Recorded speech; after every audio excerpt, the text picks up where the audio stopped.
What's up, guys? My name is Jose Diaz, and welcome to the Shape Up Black Men Politics in Progress. Today, we will be going over all things black men, politics, and progress. We will be covering all of those subjects. It will be set for a panel discussion as well as open dialogue with our audience members. We will have former Senator McKissick.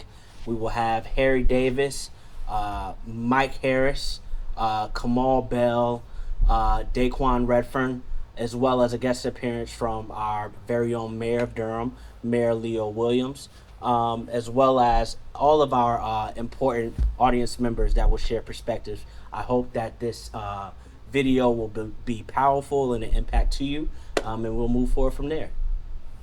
Get a shape up. Good evening, everybody. I'm Kamal Bell. I'm a farmer out in Orange County. I run Sankofa Farms. It's a small scale farm that I started in 2016. And from there, we decided to do a lot of specialty crops. And our aim is to get people who are affected by food deserts. We have a youth program. I'm a former school teacher, and I will take kids from black boys from Durham and introduce them to farming and mentorship. We have a agro-tourism piece where we have a Airbnb experience called Bees in the Trap. And TRAP is an acronym for Teaching Responsible Apiary Practices. I'm a beekeeper as well. We have a children's book coming out in February centered around my middle child, Akeem. It's called Akeem Keeps Bees. And it got picked up by a publisher. So we're looking forward to that. And I'm a I guess I'm getting into the political space as well, just a little bit. I work with our Farm Bureau, and I'm on a couple of boards there, and on the state Young Farmer and Rancher Committee as well. So we've been getting a lot of work done. We do a lot of different things with our farm. Mike, can you go? Yeah. So my name is Mike Harris.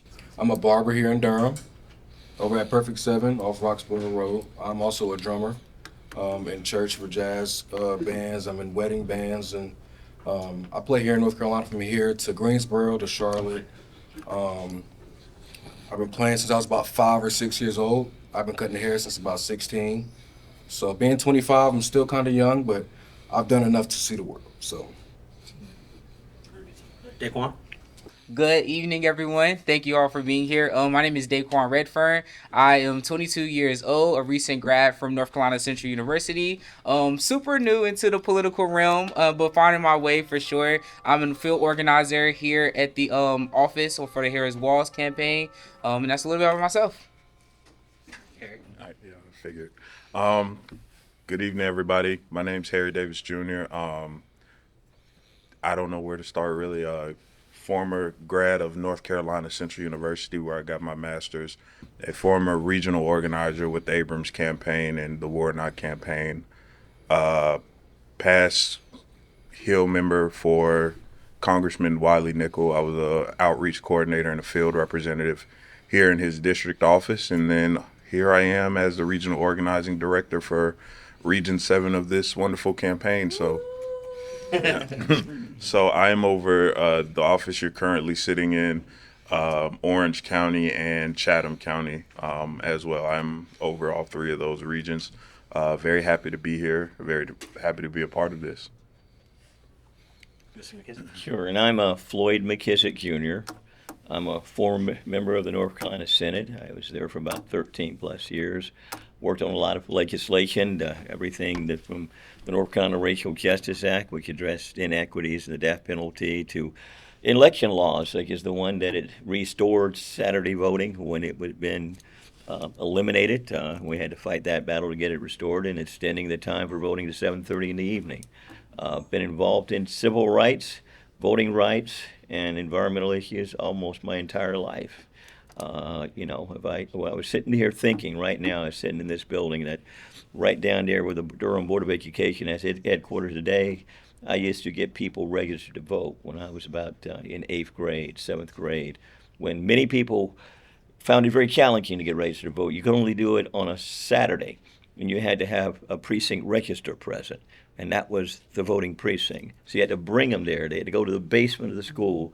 And back when they initially started this, before the Voting Rights Act, There were literacy tests. You had to read certain portions of the Constitution. So I mean, I can recall getting about 30 people or so registered to vote because I had a newspaper route covering this whole area, about 160 to 175 customers a day. So I knew the people, I knew what their interests were. Used to picket at a store down there at A&P Supermarket because they didn't hire people to do anything except carry the groceries to the stores. Saw the downfall of segregation in Durham and was active in the desegregation of Durham public schools myself at the sixth grade level with my two sisters at the junior high school and high school level. And they were the first two in Durham back in 1959. And my father was the first African American to integrate a public university in this state when he sued for admission to law school at UNC Chapel Hill. And he was represented by Thurgood Marshall, the first, ultimately became the first African American justice of the United States Supreme Court. And he was admitted there back in 1951. So I have been involved in one capacity or another my entire life in civil rights, in voting rights, and those challenges. Served on city council here in Durham for 8 years and been active, involved in our community in many, many respects. So it's a privilege and honor to be here this evening. I look forward to the dialogue, and I just hope and pray that we can energize people, motivate them, inspire them, and get them out here to vote because we just can't take anything for granted. The consequences are great. If people don't understand it, we got to get them to understand it. We got to get them to understand what's at risk. We've already seen what the Supreme Court's done. We're reversing affirmative action in education. We see what they've done with Roe v. Wade. We've seen what they've done in making it an imperial presidency, so anything the president does, he's almost immune from prosecution. We don't need to sit back and wait to see what is going to come next. And if we can't get people motivated and inspired to understand what's at risk, we got a problem. So I hope the dialogue today, we can touch upon those issues that are important in this community. We can do whatever we can to make sure that African American men, but more importantly, all people understand this is a consequential election, the closest election ever, and one that we can make history in a very strong, significant, and positive way. And that's our goal and our mission for each of us who's here today, because we know and understand it. We just got to get out and pass that message as much as we can, as intensively as we can, to make sure other people understand it as well. What do you guys believe needs to be done to gain more of the black vote? I think a lot of what needs to be done is us meeting people where they are. A lot of times, we have these people that sit in these headquarters that make these rules and make these plans, but a lot of times they don't factor in the human aspect of things like that. You know what I'm saying? So they don't factor in the facts of a mom getting off of work, working her butt off just to make ends meet. In 2 weeks, she doesn't have enough money to pay her bills. And then we're asking them to come out here and give to us rather than us finding a way to necessarily give to them. Going to where they are, going to meet them in these places, seeing them in the grocery store. High traffic canvassing has proven to be an effective matter because that is truly where you are meeting people where they are. The Bible said, write the vision and make it plain. So why should it be any different when it comes to politics? If we truly want people to understand, we need to write it and make it plain. Those who are not participating don't think that their vote counts. They don't understand that their vote can make a difference. They don't understand how just their action of going there and casting that vote, whether it's for governor, whether it's for president, whether it's for the person who's running for commissioner of labor, that all of those positions impact their lives on a regular, ongoing basis. Public instruction in the schools, the legislature, all the resources that are allocated. And that those resources are what's at stake. Those resources are what they are looking at trying to impact their lives and the lives of others in a meaningful way.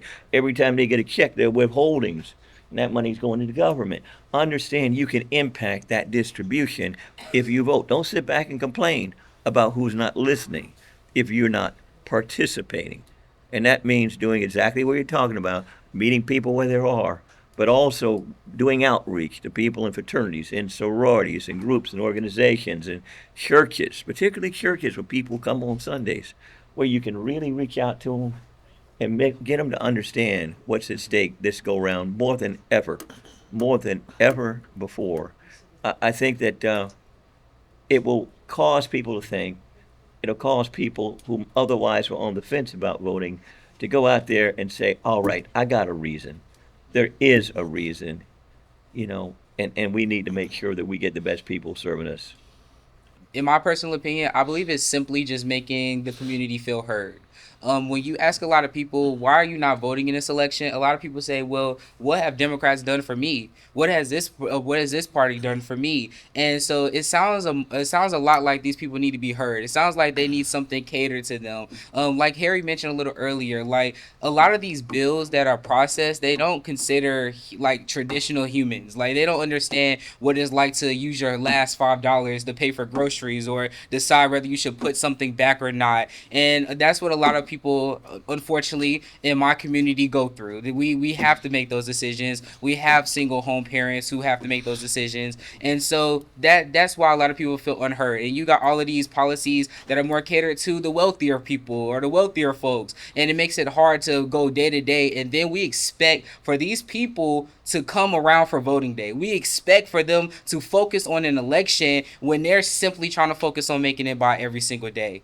Every single day. So I feel like it's more so we need to listen to actually what they have to say. We need to support them in areas where they need to be supported. I was actually thinking about it the other day, and I was saying to myself, well, I kind of do. I was talking to a fella, and he was saying, yeah, I don't feel supported. I feel like we get support in all these other communities, but it's like we're overlooked. And unfortunately, I hate to say it, but sometimes we are overlooked in a lot of areas. In other communities, we see get more credit or they get lifted up a little bit more. And it's like we do get overlooked at times. And so I did understand where he was coming from. But also, I was also saying to myself, well, why do we always expect for someone to do something for us? But again, I said, well, I do see all these other communities that are getting the front seat other than us, or we're always getting pushed back, or we're the middle child, we're being looked over. So that's my answer. I feel like What myths do you guys face in the black community when you're talking to your fellow brothers? What myths do you end up debunking throughout the weeks concerning this campaign, politics, and overall everything concerning progress within the black male community? I'll say that Kamala Harris has done nothing as vice president. And I will ask anybody in here, what did Mike Pence do as a vice president? What did yeah, what did Joe Biden do as a vice president? What did who was before Dick Cheney do as a vice president? He did it. Yeah. Don't answer that one. Well, he did a lot of bad stuff, but it wasn't. Quite honestly, he might have been running the country. Honestly, but we're not going to go there. But I think that that's the main thing. Is just letting people know that the vice president's job is not to facilitate. You are simply a role player in the terms of basketball. Like you serve a, now I don't want to call it a minimal role, but you are at that point you are an employee of the Joe Biden administration. That means you are on the team, you are an employee, and when people ask her about, well, why didn't you say anything about the downfall of his health, or why are you a liar lying about that? It's not my job to tell you his business because I am an employee of his. So I think that that's the main thing that I just hate to hear, and I've hated to hear it, is that what has she done as vice president? Her job was not to do anything. Her job was to be a supporting vice president to the sitting president. Okay. We have an audience member. Yeah, I think we have to impress on young black men that it's okay to let a woman lead. I think sometimes we as men become so macho that we don't feel like a woman can handle it. A woman can handle anything a man can handle, and we have to impress upon our young men and other men that it's okay to let a woman lead. They are capable of leading. And with respect to what he was saying there, the question of what the vice president does or does not do was never a question until it became a woman vice president. So it's irrelevant. I agree. Quick response to what she's done. She was the deciding vote on a lot of the major legislation regarding the Infrastructure Act and other things. So on those major initiatives, her vote was the one that made them pass. And that is critical to thousands of small businesses, Americans, et cetera, et cetera. So Yes. that is a quick Yes, sir. answer Yes. for them and something they can relate to, that their business loans were available, their communities were reinvigorated, et cetera, et cetera. So, Correct. And I didn't want to take away from that. I more so meant just like, Yeah, yeah. it was never her role to create policy. You know, it wasn't her job to tell Biden or, you know, this is what we're going to do. That was more so where I was coming from. You see, what I see in here on a day-to-day basis is not necessarily directed to Vice President Harris. It's about distrust of the political process and political system.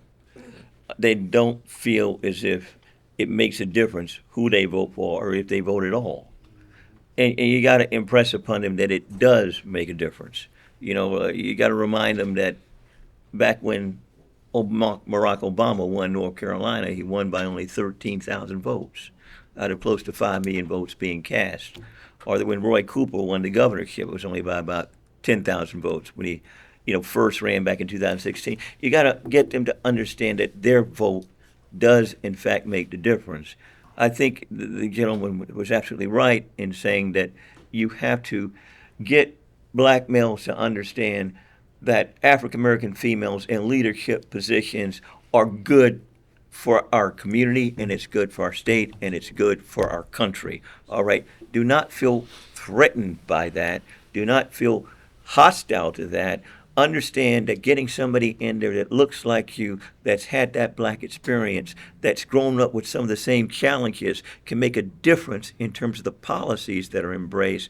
You think it's difficult to buy a home today, wouldn't it be a whole lot easier if there was $25,000 that was available to help you make a down payment to get a mortgage, to buy that home? Or, understand that if you're trying to start a small business and you get a tax credit of up to $50,000, it makes a difference in perhaps your ability to break the ice, to get out there and do what you want to do. So you can talk about policies she's talking about, but get them to understand that that experience that they share and their mothers and their sisters shared is shared by Vice President Harris, and that her being in that leadership position can be critical and influential in directing policies in our country. And if they understand that they're better served by her, if they understand they're better served by Josh Stein, if they understand they're better served by a host of other people that are running, Allison Riggs in our state Supreme Court. I understand Supreme Court makes a difference, all right?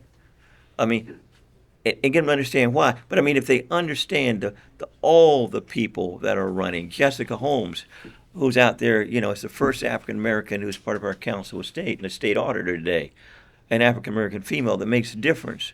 We get them to understand that that is critical, that shared life experience and that heritage can make a difference. And we aren't going to have that in Donald Trump. We aren't going to have that in Mark Robinson, the way he thinks and the way he acts and what he does. We're better off with people who are aligned with our interests sometimes, that, and that's important. After going through what we go through on a daily basis, and I'm thinking about from all levels of the socioeconomic status, and then you come to me and you ask me what I think about voting, I think I would disassociate naturally from the conversation, just because of what we're going through on a daily basis, and then how hard it is on a daily basis to find a spot in the new society. If we think about what would we classify as a black man? Like what can we say? What's the collective idea on what we say a black man should be able to do at 30? We don't have an answer for that. So I think we're dealing with a sense of we don't have an identity in the current landscape.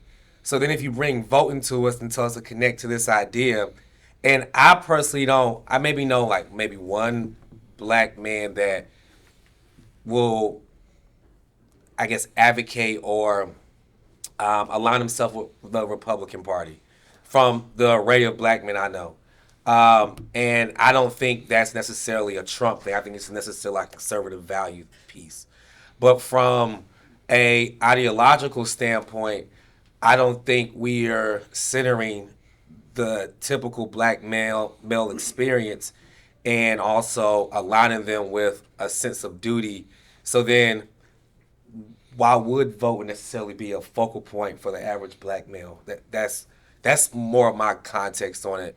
I've had an opportunity to actually meet VP Harris and be in a private meeting with her. So I can like on another end can align myself with the angle of what I think she will do, personality, mannerisms, because I personally met her. So I can advocate in a different way. So my perspective is going to be different.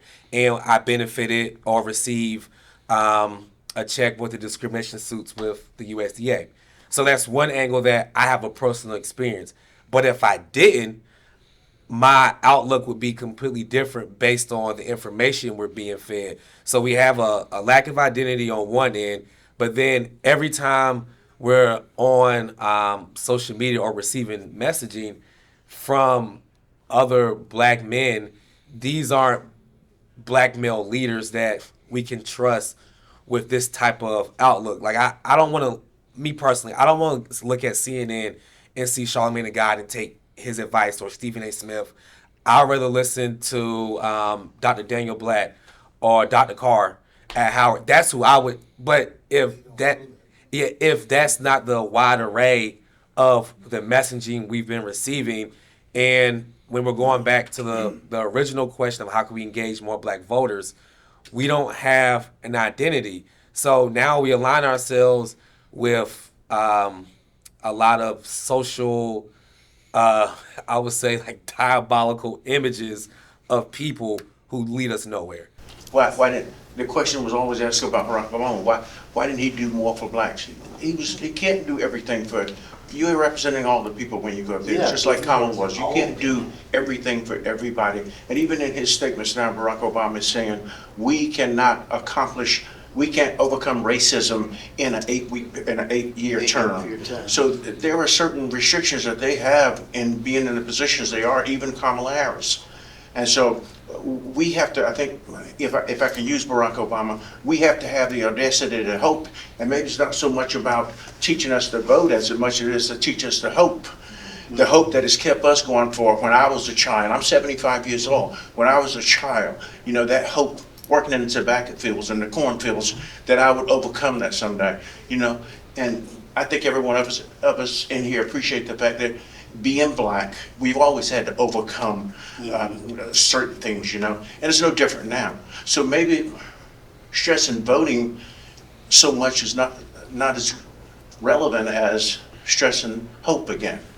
And I think that so when I pose a question like, what do we say a young black man is supposed to do? So say that one of the qualifications is he's supposed to learn how to hope. Where do we learn that? So I think when we start like peeling back the layers, I think whatever we're saying that young black men are supposed to be right now, I would say one of them, just from what I guess I'm gathering, is analytical. Where we learn those skills at? Like these things have to be taught. So where would we go to learn how to be analytical? Because I can say that from having like a diverse range of experiences, those things weren't taught to me in the school system. Like I went to R.N. Harris. They ended up going to Immaculata, Cardinal Gibbons, A&T, Jordan Fraternity, all that kind of, like, so I've met a wide array of black men. And when we're talking about these things that we're supposed to know, there was nowhere along that process outside of my home where that was taught. Like my father and my mother made sure that I read an array of and got a certain imagery and certain messaging so I could impose certain questions. Like those things, there has to be a infrastructure to teach those. And I'm a former school teacher. I would have to build that into a curriculum. It wasn't a baseline for me. That's why I ended up taking the kids to the farm, because the school will fight back against these things. So I think that when we're putting these, I guess, labels or these standards on black men, I think we have to ask, like, where would a young black man go to be this thing that we want him to be right now? And the thing that I would simply say is this: I would agree that certain things are systemic and institutional, and things that need to be addressed by society. They need to be addressed by our public school system. We need to have that outreach effort. We need to have mentorship programs. We need to have that grooming so that black men understand that they have potential that can be realized, that they can achieve whatever they want to do. Okay, and that it's about breaking glass ceilings, or that there's a network of people that wants to nurture them and help them. And while I know and believe that there is a need for that, I also know that that's not going to be addressed in the next 3 weeks or 2 weeks now. All right, we got November 3rd. All right, we can work on that if we get somebody like Vice President Harris in the White House. All right, there can be people who sensitize her and cause her to understand that as a part of her program, as a part of her administration, and these types of programs and initiatives can be done. And if education is a way to do it, remind them that Donald Trump wants to get rid of the Department of Education in the 2025 program. All right, that it's critical. It's been a critical pathway to providing access to all Americans, but particularly black Americans, to kind of make success that we've made in the last 70 years. I think he has.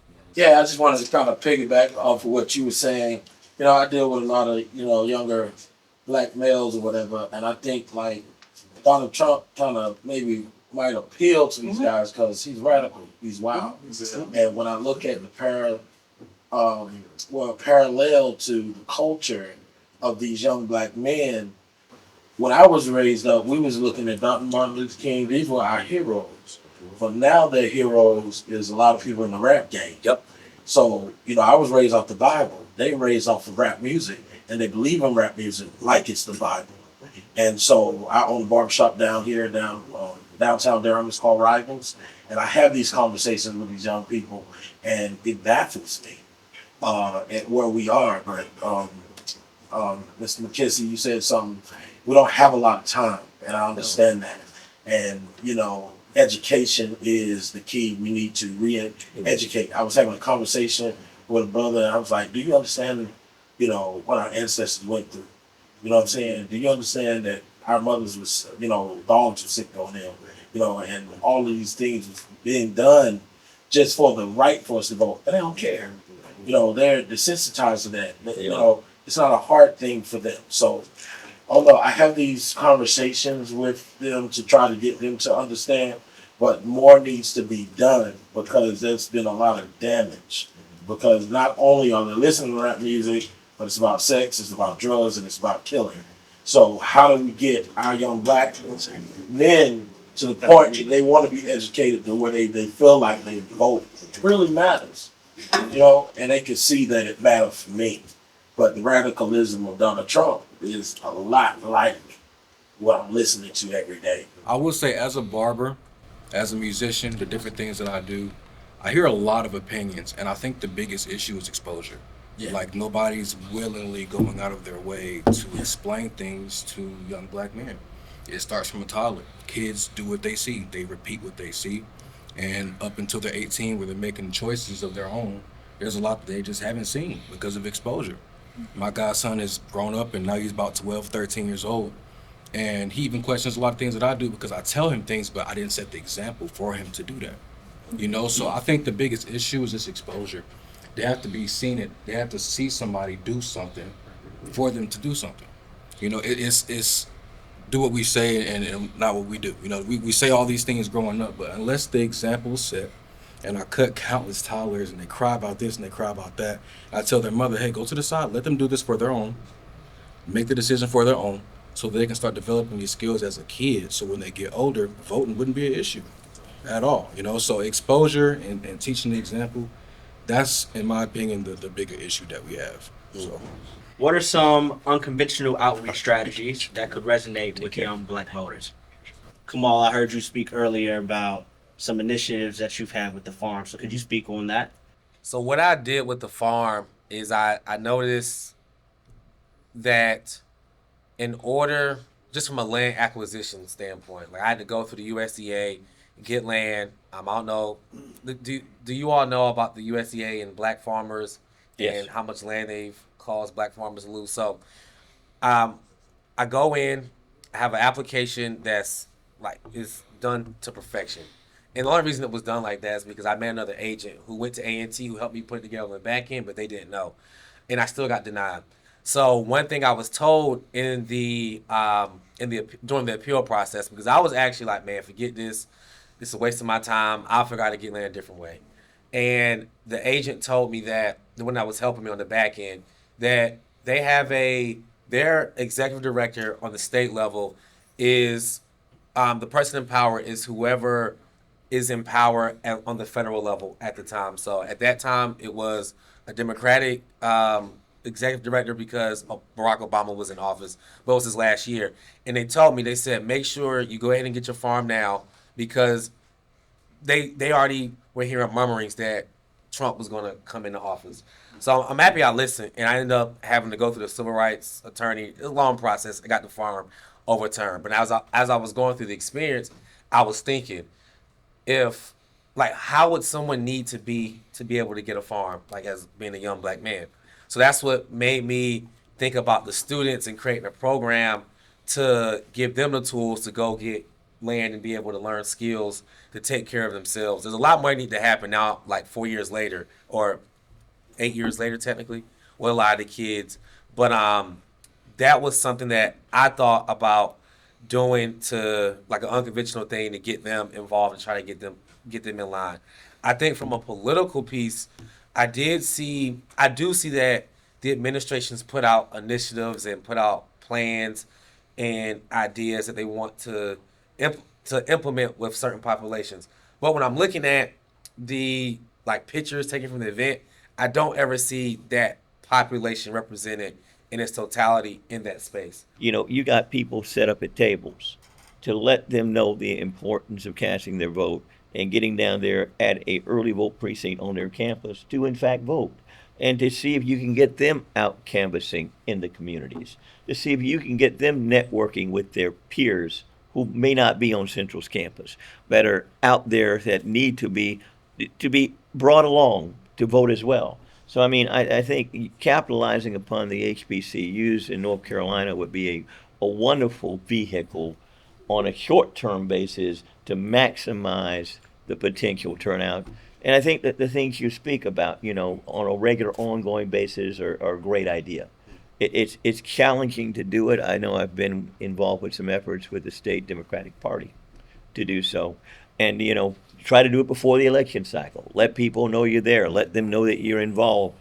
It is in a day and time where people are more involved with social media, where they don't even read newspapers much anymore, where they are listening to rappers or they're listening to folks in sports. I think the key thing you do is try to find some of those people that they do identify with, some of those people that they do respect, to start talking about the importance of being involved in their communities, involved in ways that provide change, that provide things of impact in terms of community resources to their neighborhoods. You know what I mean? That can make a difference. You know, and you know, even if you're trying to get down to help these kids in school, make sure you give them a backpack before they go to school. I mean, there have been programs to give these kids haircuts before they go to school. There have been programs to get people interested, involved in community action before it comes time to vote in a primary or time to vote in a general election. And we all can do better with that. But I know that it presents some challenges to do it, but that doesn't mean that you give up. It just means you fight harder to do it. And let them know the difference that it makes. Hi, good evening. My name is Ahmed Fennell. I'd like to actually add on to what you said. Usually when, at me being 38, I'm graduating actually at Hillside High School. We just had our 20th anniversary. And looking back on this, my first time voting was November '04. And looking back as young men, probably only have from from HBCU when they enter Central, they only have 3 months potentially till they learn and potentially vote for the first time. I think we can go a step further potentially. Being a graduate at Hillside High School, we can tackle HBCUs and not as a target, I don't want to use a target, but really emphasize on the enrollment of these high schools they're coming from, potentially high school. So let's say we emphasize on learning about voting at 16. I remember really seeing a lot of disinformation going on now that we see information. I said honestly, on our group text with our reunion text that I'm blessed that I had a good civics teacher back in high school and learning about the policies, learning about this. And I was blessed to be at Hillside where that's a cocoon. But a lot of other young African American men might potentially not go to high school that has a good foundation, a historical foundation like Hillside.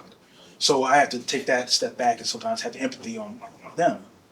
I really feel that if we go at 16, 17, and like really help and invest in these high schools potentially, where you see maybe I see like young fraternity groups at high schools, or maybe a young potential Democrat group in a high school, or potential groups that learn about the process, learn about civics. So by the time they're 18, they're not bombarded with a lot of stuff from that 3-month period. Yes. So by the time they enroll, it's August.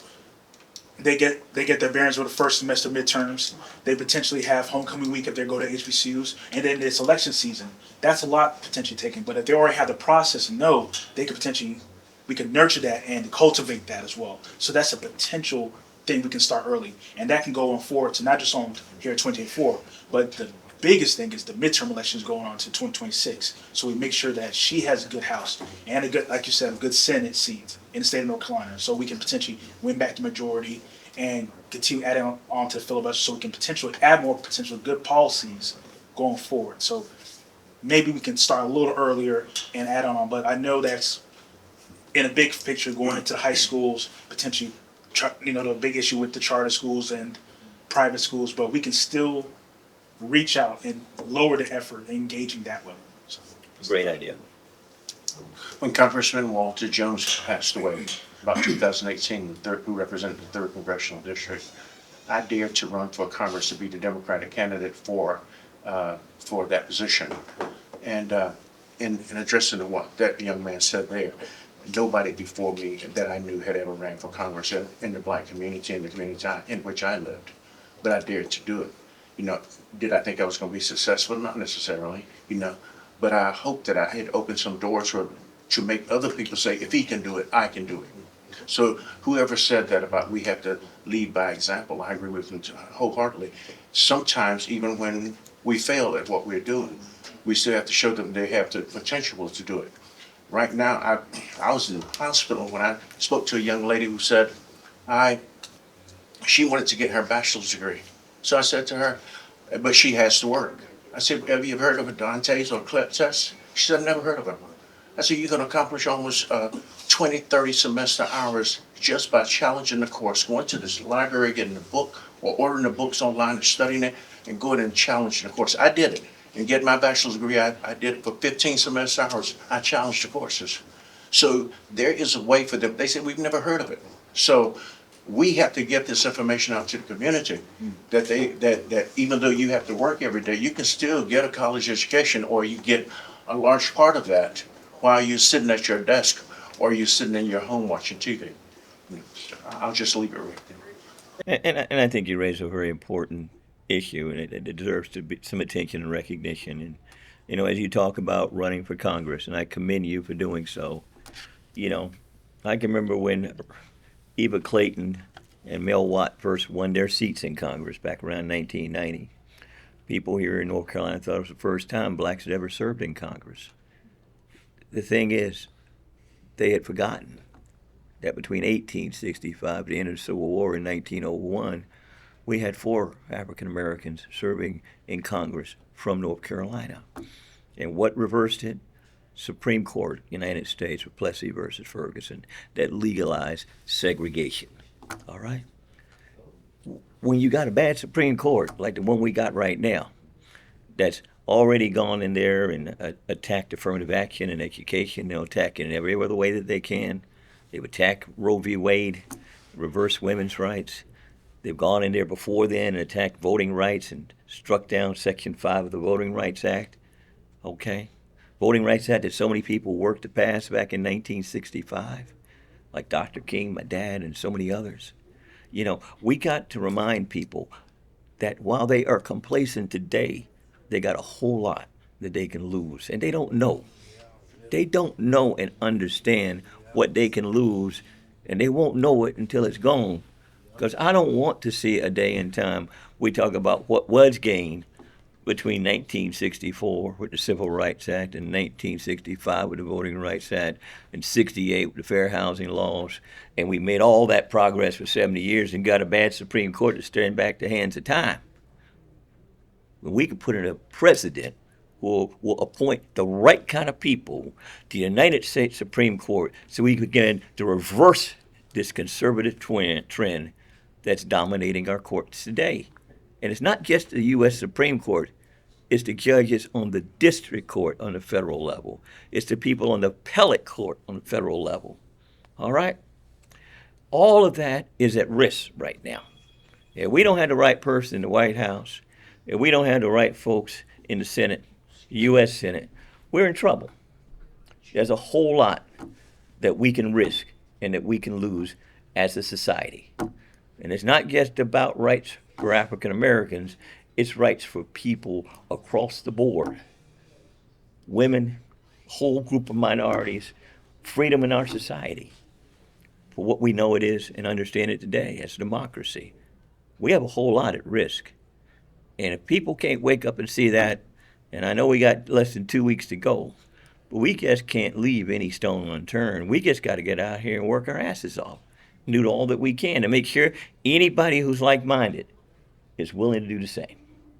Not just sit here and talk about it, but actually get out here and do something. Because that's what it could take for Harris to win North Carolina and to win the presidency of the United States. Because if Trump does not win North Carolina, it is hard for him to win the presidency with the Electoral College the way it is. We got to deprive him of that victory.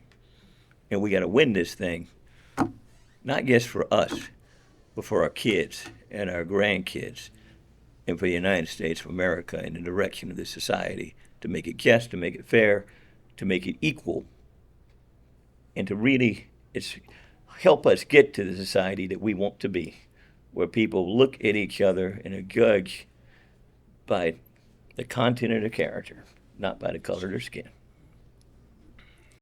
So, quick question, guys. How are you guys battling the male's approach?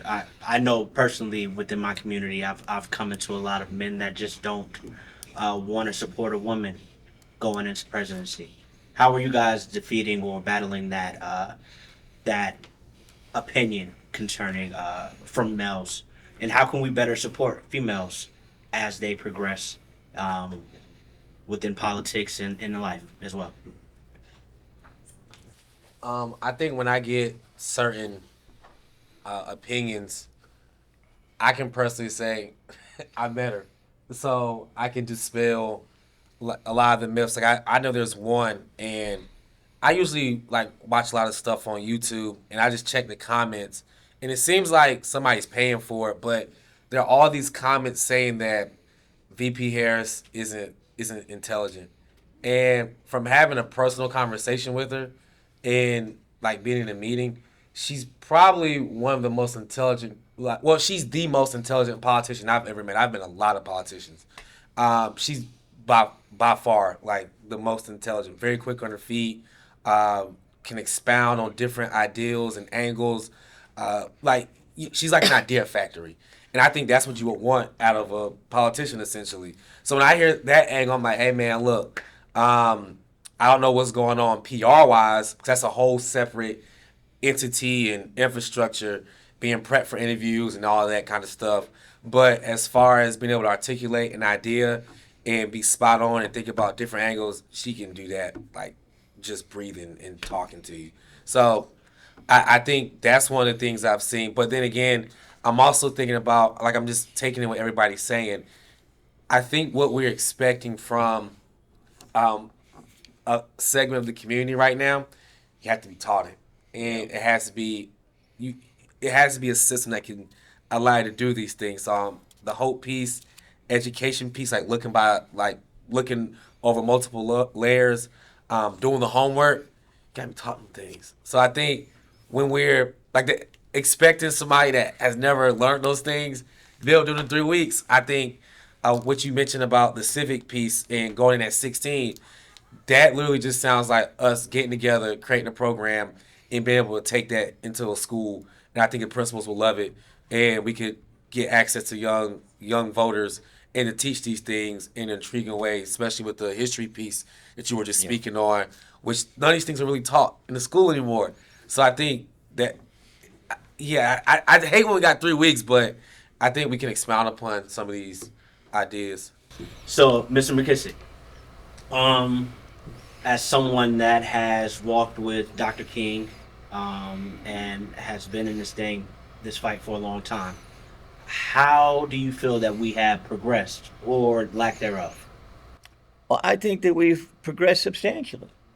From the segregated society that I grew up in as a child, with segregated restrooms and water fountains and segregated hotels and motels and restaurants and movie theaters. We've come a very long way. This gentleman back here is 75. Another month I'll be 72. Yeah, but we lived in a segregated society in the South. We've seen the incredible progress that's been made. We've seen the institutional barriers that were torn down because we mobilized, because we came together, because we fought for those rights. And yes, we need to start fighting for them again. And it's not just African Americans. It was people who were like-minded, who understood the wrongs of society that joined us in that battle and joined us in that fight. Mark Young Washington, August 28th, 1963. All the battles we fought right here in Durham. We tore down barriers discrimination before the Civil Rights Act of 1964 was passed. And that's how you got it done. You had rights here in Durham that you might not have had in Burlington. All right, you might have achieved them over in Greensboro, but they might not have had them down in Wilmington or Jacksonville. Okay, so that's what we did. So can I see progress? Yes. Can I see change? Profoundly. Can I understand that those aspirational hopes and dreams have come closer to being realized? Definitely. But have I seen things regress since 2016 and President Trump took the oath of office? Absolutely. You want a person in that presidency who is a commander in chief who will pull us together, not a divider in chief who will tear us apart. And who will sit there and look at society and sees the haves and the have-nots and who he wants, and will sit there at protests in Charlottesville, Virginia, and see men walking down with tiki torches saying Jews will not replace us, and know that somebody there gets killed who's on the other side and say they're good people on both sides. There were not good people on both sides. We don't need a person like that leading us. I don't need a president that refers to shithole countries over in Africa. I don't need a president that's going to talk about rat-infested Baltimore. I'll talk about what's going on in cities of Ohio where Haitians are eating dogs and cats. That's not the leader we need. And I'm going to appeal to them on a moral level about what it is in your intrinsic values that would cause you to embrace somebody that is that divisive. Can we profoundly make the same kind of change going forward that we've made in the past? Yes. But can we do it if we don't exercise our right to vote? The answer is a profoundly no. We got to get out there and vote. We got to get out there and organize. We got to get out there and mobilize. We got to do the same things that were done back in the 50s and the 60s. And we got to coalesce with our brothers and sisters who are like-minded, who will join us with those same aspirational hopes and dreams. Because working together, we can make progress. Fighting and being torn apart is not the direction that we need to take. I know, I hope, I dream, and I will work as vigorously as I can to get not just VP Harris elected president, but for all the candidates who are like-minded, regardless of their race, who embrace the same ideologies, who can support her in her policies, initiatives, when she becomes president, to carry them forward. Because while it may not get accomplished in 4 years or 8 years, we can make progress in the right direction with the right leadership at the national level and here in North Carolina. I've seen it done before. And that's why it is so important to me to get out here and work and do it. I think just to piggyback off of that, just one of the things I always think about when I'm going through this job is I hate watching movies on people's lives sometimes because they show you that first segment, then they show you a little bit about the challenge, and then it just jumps straight to the result. They don't show you the times where in the fight there were some things that didn't happen in these days. Some days they didn't get news. In the Million Man March, they didn't show you the days where nobody responded and said we'll be there. Maybe it was 2, 3 days in a row where they didn't hear anything. They don't tell you about when the NAACP was fighting like hell to not be a part of it. They don't show you in the Montgomery bus boycott where they were just getting in cabs and they didn't think anything was happening. But in due time, everybody started to see what happened when what it looked like when you continue to put in work, when you continue to stick to the plan and you don't avoid the training and you don't avoid the plan. You start to realize in the boycotts in Montgomery, it started to hit people's pockets. It started to make people see like, okay, well now I'm losing money. The same thing goes in today. We can't get so caught up because we don't see headlines. We can't get so caught up because we see these polls and they're coming in. A poll is a poll. A poll can change just like the wind changes its direction. We can't get so caught up in those moments where there is nothing happening that we forget that we can be doing something that causes emotion to happen. It's on us to get out here and to continue to do it. And I know I'm sounding just like you, and that's not a bad thing to sound like you. It's Well, not. thank you. It's kind of you to say. Not everyone would agree. But it's time. It's times like this right now in these 2 weeks. Everything is happening. Since everybody has mentioned that we are so close in the game to the election, how do we support her in her initiatives and her goals once she is in place? I think how you build that is you come back in 2 years and you vote for all the local electeds. You come back and you vote for Congress. You come back, you vote for Senate. You come back, you vote for your mayors, sheriffs, DAs, because, a lot of people fail to realize a lot of the stuff that actually affects you in your day-to-day life is the people in the local offices. She will win here in this office. So even less than 2 years, maybe after everybody's sworn in, maybe that summer, we get the ball rolling. A strategic plan that we can turn the state level and support Josh Stein. Because we've seen it happen before the previous state, even in the Virginia Commonwealth, where I think 2016 or 2019, they flipped their House, they flipped their Senate, and they're able to pass progressive legislation to really help their people, help their citizens in that state. But what can we do in Raleigh to make sure that it really affects us here in Durham? Because I believe most of us are Durham residents here. But that can really help us long term and really push us. So we can have a strategic plan, not on 2 years, but maybe 1 year going forward, and really set us up for like you said, set us up for 2026. Like it will be here soon as possible because we'll still get to do a lot. We'll set the seeds up for that going forward because what we don't want her to have is a Congress or like a unified pro-right, radical right group attack her and she loses Congress and loses Senate, and then she has to battle to fight for any legislation that we put her in for. We don't want her to have her hands tied behind her back. I really feel that we should get the ball rolling early, especially at the state level, especially at these battleground states. North Carolina's now a battleground state. I never knew about this when I was a kid. It was ruby red. It's outside of our little pocket. But we can turn this strongly blue the same way we did Virginia. And we have good leaders potentially like you, next generation, or even earlier, where we can really get the State House in Raleigh and really push the policies. Each of you who has spoken to this issue has brought in a different component, and they're all valuable, and they should all be done. We need to be ready to get people elected at the state level, at the congressional level, at the local level.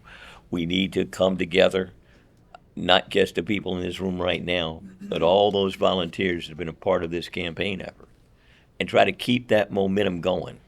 And I believe that a Harris presidency will be a successful presidency. It's not just about the things she's articulated, but it's about the new ideas that come forth from groups like this that can make a difference And yes, in terms of our own lives in this community and in this county, if we come together and we're organized, and we go to our county commissioners and our city council and our school board, you'd be surprised what we might be able to get done. Because we got some good people there now, but sometimes they need to be inspired. And we need to share with them our thoughts, not just what may be on their agenda. And we make a difference. It's just about time, commitment, and resources to get it done. So, well, just like Yeah. it's like kind of like off the script kind of question, but if that did happen, I don't want to put anyone on the spot, but could this office be used as like a place to bring people in to meet? Who am I asking Well, this the question? thing is, Probably it not. might not be here, It won't be. Not but after you. but we could get a local community center. Yeah. All right. Yeah. I think that's a good question for our mayor. Mayor, do we? Yeah. Oh, he's here right now. How's it going, Mayor? See, Do you know of any resources that we could utilize in order to build more community events like this? Mr. Kamal was asking the question, could we use this as a place to have these conversations? But after the election, this is a no-go. So where could we go to build as a community? Yeah, so any publicly owned facility Yes. that has a media room is available to anything that's public interest. Obviously, something that would be have a partisan interest, no, but anything that's public interest where we are generating conversation, that's called building community. So this is a privately owned facility, but City Hall is public. And I have more than enough conference rooms in City Hall. And we also have several facilities around the city that's publicly owned. Anything that's county owned can be used as well, including libraries. But then we have relationships such as Duke and NC Central, where we can utilize those. Duke is easier because it's a private institution. They have endless meeting spaces. But having the consistency of where on a monthly basis, we do it all the time. So as we come to a close, guys, I hope that you guys. One last thought. Is it possible that we as black men could do a video, Black Men for Harris? Woo! Quick clip. Love that. I think we can. I don't see why not. We can definitely close this out with that. And so many of us get together and something and just shoot Sure. a quick video. Absolutely. Black Men Most for definitely. Harris. I think that's the Absolutely. first initiative to support her. We were asking about that earlier, so we might as well do the action now. Sure, But go as we ahead. come I to a just pick close, those up. Yeah. thank you guys for participating in the Shape Up Black Men Politics in Progress. I hope that the conversations, the perspectives, and the knowledge that was shared helps you build momentum in some form in order to build your own community up, to carry out those same initiatives. Thank you. And to use it to get it going. And if you have any questions, concerns, or want to stay connected with anyone that's on the panel or myself, most definitely let's network afterwards. And I appreciate you guys. Thank you guys for coming. Thank you. Bye.